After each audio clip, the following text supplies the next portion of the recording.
5 राज्यों में हुए विधानसभा चुनाव के नतीजों ने विपक्षी एकता की हवा निकाल दी है।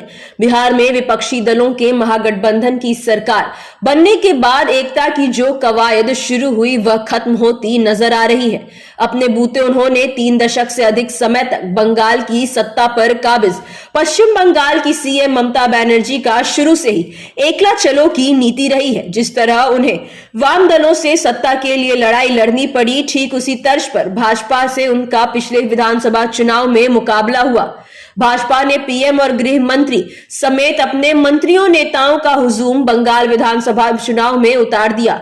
उससे लगता था कि ममता बनर्जी हवा में उड़ जाएंगी, पर ऐसा नहीं हुआ। ममता पूरे दमखम से न सिर्फ सत्ता में लौटी बल्कि देश भर में यह संदेश देने में भी वे कामयाब रही कि पीएम मोदी को परास्त करने की कुव्वत उन्हीं में है। यही वजह रही कि विधानसभा चुनाव के परिणाम आने के बाद वे पीएम मोदी को सत्ता से बेदखल करने की जुगत में जुट गई।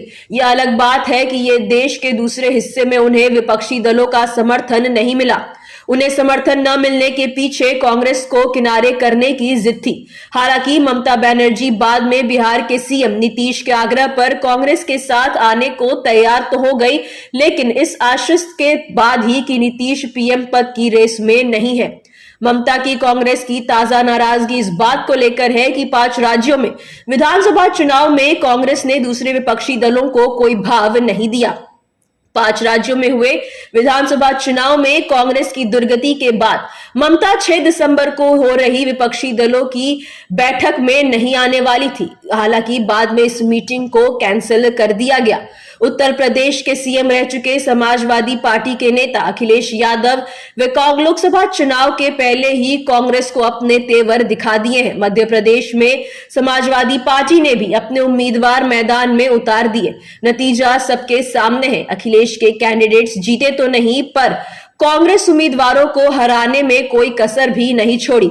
अगर विपक्षी एकता लोकसभा चुनाव में बन भी जाती है तो सीटों के बंटवारों पर समाजवादी पार्टी और कांग्रेस के बीच तनातनी की आशंका से इनकार नहीं किया जा सकता। जिन राज्यों में विधानसभा के चुनाव हुए वहां कांग्रेस की स्थिति मजबूत रही है। राजस्थान और छत्तीसगढ़ में तो कांग्रेस की सरकार ही रही है। इसी मुगालते में कांग्रेस ने सहयोगी विपक्षी दलों को किनारे कर दिया। नतीजतन आम आदमी पार्टी के राष्ट्रीय संयोजक और दिल्ली के सीएम अरविंद केजरीवाल ने अपने उम्मीदवारों की भी घोषणा कर दी। केजरीवाल के चुनाव वाले राज्यों में अपने वादों के साथ रैलियां भी की, यानी भाजपा के साथ कांग्रेस के वोट काटने में भी उन्होंने कोई कसर नहीं छोड़ी। कांग्रेस दिल्ली और पंजाब में भी आम आदमी पार्टी के साथ समझौते के मूड में नहीं दिखती। दोनों राज्यों के नेता केजरीवाल से किसी तरह के संबंध को कांग्रेस के लिए आत्मघाती कदम मानते हैं। ऐसे में लोकसभा चुनाव तक केजरीवाल कांग्रेस के साथ विपक्षी गठबंधन में बने रह पाएंगे, इस पर भी संदेह है। अब तक विपक्षी गठबंधन की बैठकों में भी केजरीवाल का रूखा रुख ही रहा है। बिहार के सीएम नीतीश कुमार की नाराजगी जग जाहिर हो चुकी है। बिहार में सीएम बने रहने के लिए वे भले राजद सुप्रीमो लालू प्रसाद की सलाह पर कांग्रेस को कबूल करने के लिए बाध्य हुए हों, पर कांग्रेस ने उनके साथ जैसा सुलूक किया उससे वे बेहद खफा है।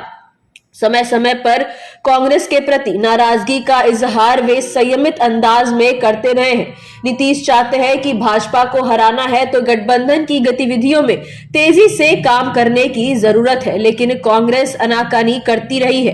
कांग्रेस की वजह से ही विधानसभा चुनाव में एक विपक्षी गठबंधन की गतिविधियां ठप पड़ गई हैं।